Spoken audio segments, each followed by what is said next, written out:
বন্ধুরা, তোমরা কি কখনো এইভাবে ফুল ঝাড়ুর মধ্যে তোমাদের চুলের কাটা ক্লিপ দিয়ে দেখেছো? তোমরা কি কখনো ওষুধের খালি খাপের সাহায্যে এইভাবে গাজরের খোসা ছাড়িয়েছো? রসুনের মধ্যে কি তোমরা কখনো এইভাবে কানের দুল পরিয়ে দেখেছো? এমনই কিছু ছোট ছোট কিচেন টিপস আজকে আমি তোমাদের সঙ্গে শেয়ার করব। আশা করছি বন্ধুরা প্রত্যেকটি টিপস তোমাদের অনেক কাজে লাগবে। তাহলে ভিডিওটি দেখার জন্য অনুরোধ রইল। বন্ধুরা, আমরা অনেক সময় বাজার থেকে দেখা যায় শীতকালে অনেকটা পরিমাণ মটরশুঁটি কিনে নিয়ে আসি, কিন্তু মটরশুঁটিগুলোকে আমরা যদি এইভাবে রেখে দিই ৩-৪ দিনের মধ্যেই দেখা যায় মটরশুঁটিগুলো কিন্তু একেবারে গাটা শুকিয়ে যায়, না হলে পচতে শুরু করে। তাই বেশি দিন কিন্তু ঘরে রাখা যায় না। কিভাবে রাখলে বন্ধুরা মটরশুঁটিটা অনেক দিন পর্যন্ত ভালো থাকবে? এখানে দেখো আমি নিয়ে নিচ্ছি সামান্য পরিমাণ কুকিং অয়েল। যে কোনো এখানে তেল তোমরা ব্যবহার করতে পারো। এই তেলটা খুব ভালো করে মটরশুঁটির যে খোসা আছে তার খোসার ওপরে এইভাবে লাগিয়ে নিচ্ছি। এর ফলে যেটা হবে বন্ধুরা, মটরশুঁটির খোসার উপরে কিন্তু তেলের একটা আস্তরণ পড়ে যাবে, যার কারণে মটরশুঁটিটা আমরা যদি 7 থেকে 10 দিন পর্যন্ত রেখে দিই গাটা শুকাবে না, এমনকি অনেক দিন পর্যন্ত টাটকা ফ্রেশ থাকবে। এবার দেখো আমি খুব ভালো করে তেলটাকে মাখিয়ে নিলাম। এবার কোনো কন্টেনারের মধ্যে আমরা মটরশুঁটিগুলোকে যদি রেখে ঢাকনা দিয়ে ঢেকে রেখে দিই ফ্রিজের মধ্যে, বন্ধুরা আমি নিজেও অ্যাপ্লাই করেছি টিপসটি, খুব ভালো রেজাল্ট পেয়েছি। ১০ দিন পর্যন্ত এরকম সবুজ এবং টাটকা ফ্রেশ থাকে। অবশ্যই টিপসটি অ্যাপ্লাই করো। আশা করছি তোমরাও খুব ভালো রেজাল্ট পাবে। পরবর্তী টিপসটি তাহলে দেখে নিই। বন্ধুরা, তোমরা কি কখনো তোমাদের পরার কানের দুল এইভাবে রসুনের কোয়ার মধ্যে রেখে দেখেছো? না থাকলে অবশ্যই আজকের পর থেকে এই টিপসটি অ্যাপ্লাই করো। এই টিপসটির ফলে কিন্তু তোমাদের অনেক দিনের সমস্যা দূর করতে পারবে তোমরা নিজেরাই। এই ধরনের যে কানেরগুলো থাকে, আমরা তো ড্রেসের সঙ্গে ম্যাচিং করে কানের আর এই কানের দুলগুলো বন্ধুরা একটু ভারীও হয়ে থাকে, যার কারণে অনেক সময় অনেকেরই দেখা যায় কানের যে ছিদ্রটা থাকে সেই ছিদ্রটা প্রচণ্ড যন্ত্রণা করতে থাকে। এমনকি অনেকের কানের ছিদ্র পেকে যায়, এমনকি রক্ত পর্যন্ত বের হয়, ইনফেকশান হয়ে যায়। তাই দেখো ড্রেসের সঙ্গে আবার ম্যাচিং করে না পরলেও কিন্তু ভালো লাগে না। তাই কিভাবে আমরা পরতে পারি যাতে আমাদের কানে কোনো রকম ব্যথা হবে না, ফুলে যাবে না, এমনকি ইনফেকশান হয়ে যাওয়ারও সম্ভাবনা থাকবে না। এর জন্য যেটা করতে হবে বন্ধুরা, আমাদের প্রত্যেকের বাড়িতেই কিন্তু রসুন থাকে রান্নাঘরে। এখানে দেখো বন্ধুরা আমি নিয়ে নিয়েছি একটি রসুনের কোয়া। যখন আমরা কানের দুলটা পরবো, যাদের এরকম সমস্যা হয় তারা ১ মিনিট বা কয়েক সেকেন্ডের জন্য রসুনের কোয়ার মধ্যে কানের দুলটাকে এইভাবে একটু ঢুকিয়ে নেবে। গুজির অংশে রসুনের কোয়ার রস যাওয়ার কারণে কিন্তু কোনো রকম ইনফেকশন হবে না, কারণ রসুন কিন্তু অ্যান্টিসেপটিক হিসাবে কাজে লাগে। তাছাড়াও বিষ ব্যথা কমাতেও দারুণ কার্যকারী। অবশ্যই টিপসটি অ্যাপ্লাই করো যাদের এরকম সমস্যা আছে, দেখবে এই টিপসটি অ্যাপ্লাই করার ফলে আর কখনোই তোমাদের এই ধরনের জুয়েলারিগুলো পরার সময় অসুবিধা হবে না। আশা করছি টিপসটি কাজে লাগবে। পরবর্তী টিপসটি তাহলে দেখে নিই। বন্ধুরা, আমাদের মহিলাদের তো অনেকটা সময় রান্নাঘরে কাটাতে লাগে, মাছ কাটা, সবজি কাটা, এমনকি মশলা বাটা করার ফলে আমাদের যে হাতে চুড়ি থাকে, শাঁখা পলা থাকে, এগুলো তো ডিজাইন করা থাকে, খাঁচের ভেতরে নোংরা জমে যায়। যে নোংরাগুলো কিন্তু সহজে পরিষ্কার করা যায় না। আজকে আমি তোমাদের সঙ্গে এমন একটি জাদুকারী টিপস শেয়ার করব, যার ফলে কিন্তু তোমরা সেকেন্ডের মধ্যেই তোমাদের যে ডিজাইন করা চুড়ি বা শাঁখা পলার নোংরা খুব সহজে পরিষ্কার করে নিতে পারবে অল্প সময়ের মধ্যে। এখানে পুরনো একটি ব্রাশ নিয়ে নিচ্ছি কোলগেট।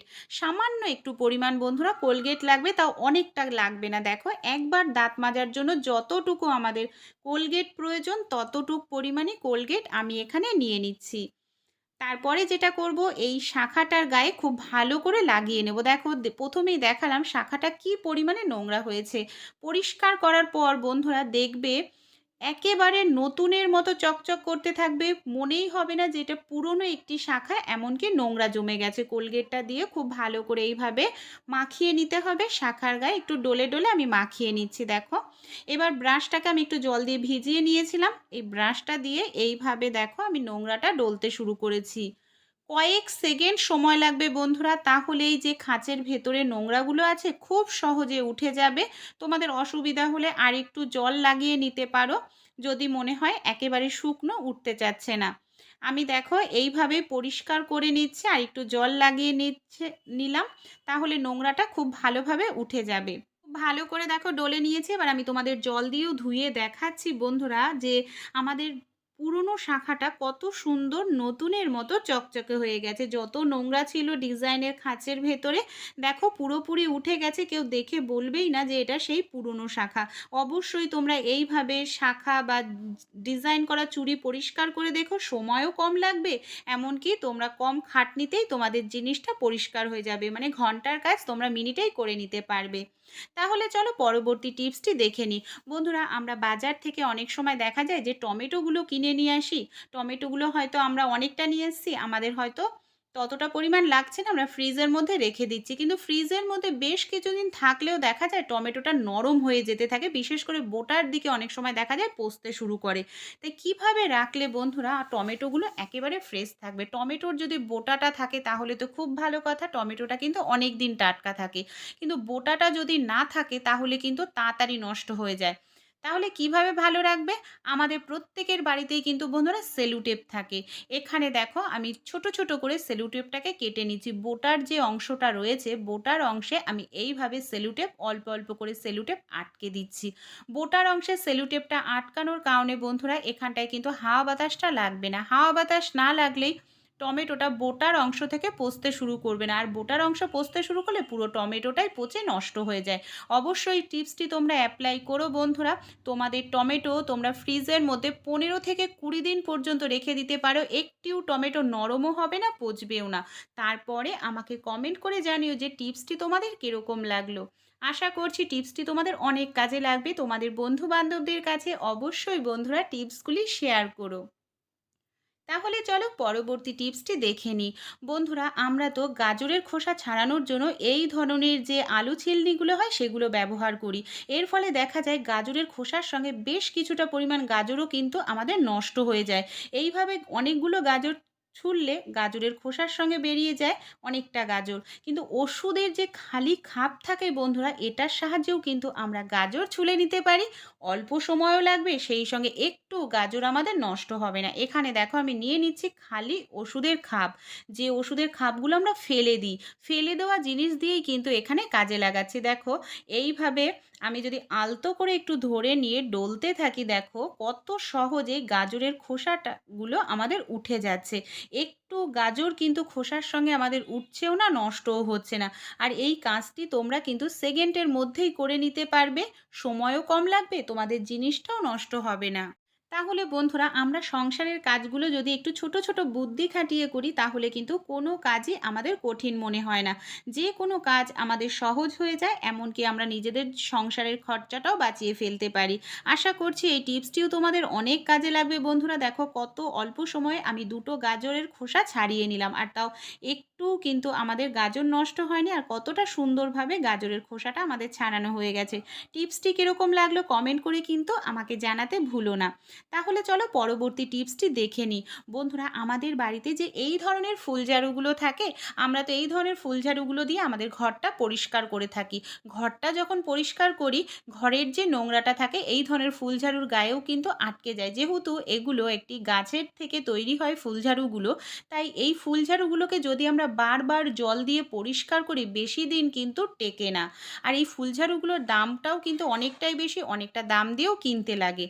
তাই বন্ধুরা, ফুলঝাড়ুগুলো না ধুয়েই আমরা কিভাবে ফুলঝাড়ুগুলোকে পরিষ্কার রাখতে পারি, কারণ এরা যেহেতু আমাদের ঘর পরিষ্কার করে তাই এদেরও কিন্তু অবশ্যই আমাদের পরিষ্কার করা উচিত। তাই এর জন্য না ধুয়ে বা জল ছাড়া কিন্তু পরিষ্কার করা যেতে পারে একটি ক্লিপের সাহায্যে। আমাদের বাড়িতে যে এই ধরনের কাটা ক্লিপগুলো থাকে, বিশেষ করে পুরনো কাটা ক্লিপ যেগুলো আমরা কোনো কাজেই ব্যবহার করি না, অনেক দিন হয়ে গেছে বা কোনোটার একটু দাঁড়গুলো ভেঙে গেছে, এই ধরনের কাটা ক্লিপ আমি নিয়ে নিয়েছি। দেখো এই ধরনের কাটা ক্লিপগুলো দিয়ে যদি আমরা এইভাবে আঁচড়াতে থাকি, আমাদের অনেক সময় দেখা যায় আমরা ঘরের মেঝেতে চুল আঁচড়াই, এর ফলে কিন্তু চুলগুলো উঠে উঠে মেঝেতে থাকে, হয়তো আমরা খালি চোখে দেখতে পাই না। যখন আঁচড়াই সেই এই যে ফুলঝাড়ুর যে সুতোগুলো থাকে বা চুলগুলো তার সঙ্গে জড়িয়ে যায়, যেটা আমাদের যদি না পরিষ্কার করি এর ফলে এর ভেতরে জমা হতে থাকে, নানা রকম পোকামাকড় এর মধ্যে বাসা বাঁধতে থাকে, এমনকি এই চুলের কারণে অন্যান্য নোংরাও আটকে থাকে। তাই দেখো কত সহজেই আমরা একটি কাটা ক্লিপের সাহায্যে বা জল ছাড়াই আমরা ফুল ঝাড়ুটাকে পরিষ্কার করে নিতে পারলাম। দেখতে পাচ্ছ কতটা পরিমাণে নোংরা এর মধ্যে জমে রয়েছে। আমি কিন্তু এই টিপসটি অ্যাপ্লাই করি। সপ্তাহে ১ থেকে ২ দিন এইভাবে ফুল ঝাড়ুটা পরিষ্কার করি। এর ফলে আমাদের ফুল ঝাড়ুটা অনেক দিন টেকসই হয় আর ঘন ঘনও কিনতে লাগে না, আর ফুল ঝাড়ুটাও পরিষ্কার থাকে। তাহলে বন্ধুরা অবশ্যই টিপসটি অ্যাপ্লাই করো, আর টিপসগুলি তোমাদের কিরকম লাগলো কমেন্ট করে জানাতে ভুলো না। তোমাদের বন্ধু বান্ধবদের কাছে অবশ্যই শেয়ার